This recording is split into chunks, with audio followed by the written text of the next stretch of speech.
Hey guys, welcome back to another episode of Third Coast Reptile right here on YouTube.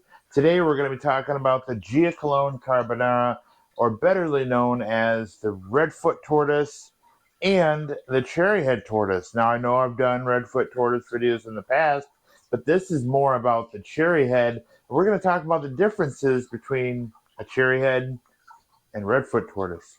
And I know you're thinking, well, it's a cherry head and red feet. It's different. There's more to it. And there's going to be a bonus at the end. We're going to be talking about some new exciting things coming to the Reptile channel here on Third Coast Reptile. Stick around.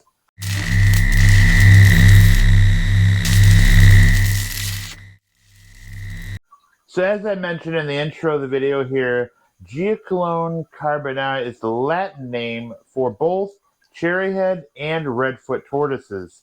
They are basically the same tortoise from a different locale. However, based on their needs of their environment, there are some subtle differences between the two. So the cherryhead tortoise, as far as their natural habitat, they're located in Brazil. They are found along riverbanks and the edges of forests. So redfoot tortoises can be found from the savanna all the way to the wet rainforest areas of Panama, all the way down to Argentina. Talk about their physical differences, their size.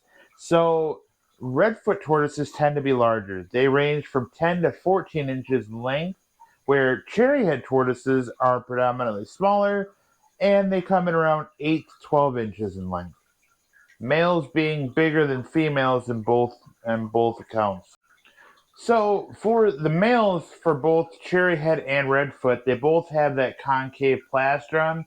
The difference is redfoots have that wasping in the males, where cherryheads don't have the wasping. However, if you want to look for males, look for the big wagger tail in the back and that concave plastron. Speaking of plastron, the cherryheads have a dark underside, so their plastron, the bottom of their shell, is actually predominantly darker than the redfoot counterparts as well. Now for that little bonus feature here at the end, we're going to talk about yellowfoot tortoises. So yellowfoot tortoises, like the cherryhead, like the redfoot tortoise, also are sort of in that same grouping. They are from the Amazon rainforest basin, and they get typically larger than redfoot tortoises. They are, again, sort of the same diet, same husbandry. They're pretty much the same style tortoise. However, they are predominantly yellow versus red.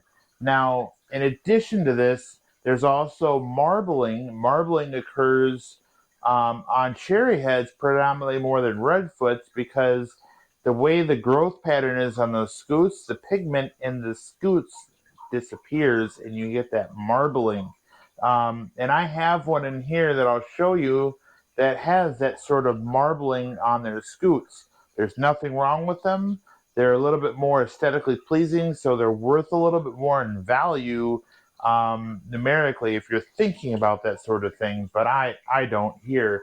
It was, in fact, that one was actually donated to me last summer. So let me go ahead and show you some footage of the cherryheads and the redfoots.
my God.